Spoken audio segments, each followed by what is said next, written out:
परमात्मा कहते हैं खाले पीले विलसले रे हंसा। परमात्मा कहते हैं कि छोड़ दे पिछलों की रीत। पिछलों की रीत को छोड़ना पड़ेगा। जो पहले हम करते थे उन सभी को त्यागना पड़ेगा, क्योंकि वो शास्त्र विरुद्ध थी और हमें अब हानि करते थे। हम आशीर्वाद देते हैं, सिर पे हाथ रखते हैं, तो हमारी जो पुण्य होंगे तो उसमें प्रवेश कर जाएंगे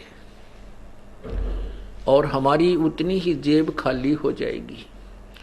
तो इसलिए ये भी हमने सतलोक चलने के लिए, क्योंकि हम बिल्कुल पुण्यहीन हैं और अपने पुण्यों को सुरक्षित रखने के लिए ऐसा भी नहीं करना है। अब क्या समस्या आती है कि जैसे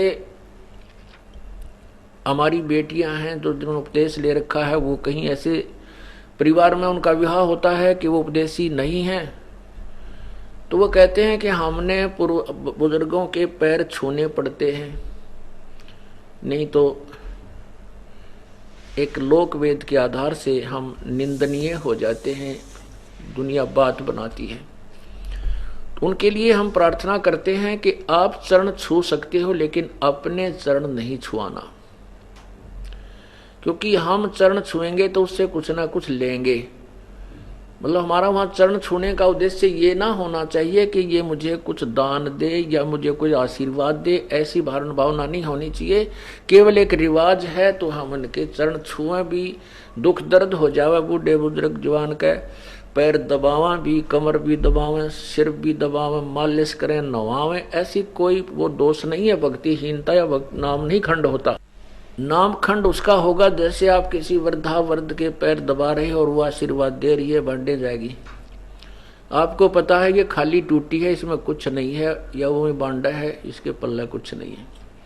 वो कहती रहेगी अपने काना पे कटाड़े और स्वयं अपने पैरों को नहीं छुआवे, चाहे फिर वो क्योंकि बड़े भी हो गए।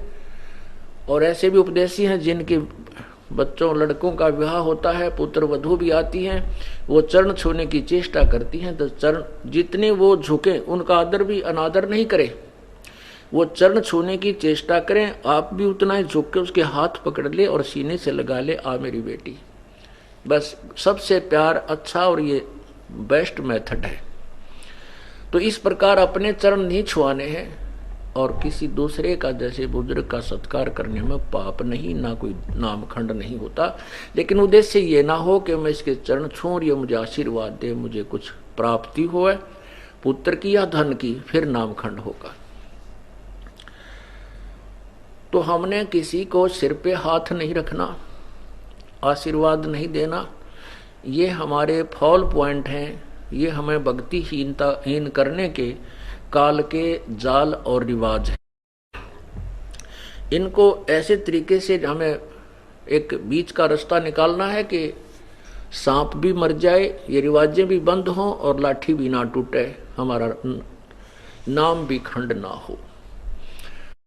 तो उसके लिए ये नहीं है कि किसी बुजुर्ग या बीमार हो जाता खूब पैर दबावे, उसकी मालिश करे, सिर की करे, शेक करे, जो भी कोई सेवा करनी है कि खूब करो। एक औपचारिकता या किसी दूसरे कारण से नहीं करना चाहिए। तो ऐसे क्या होता था, जैसे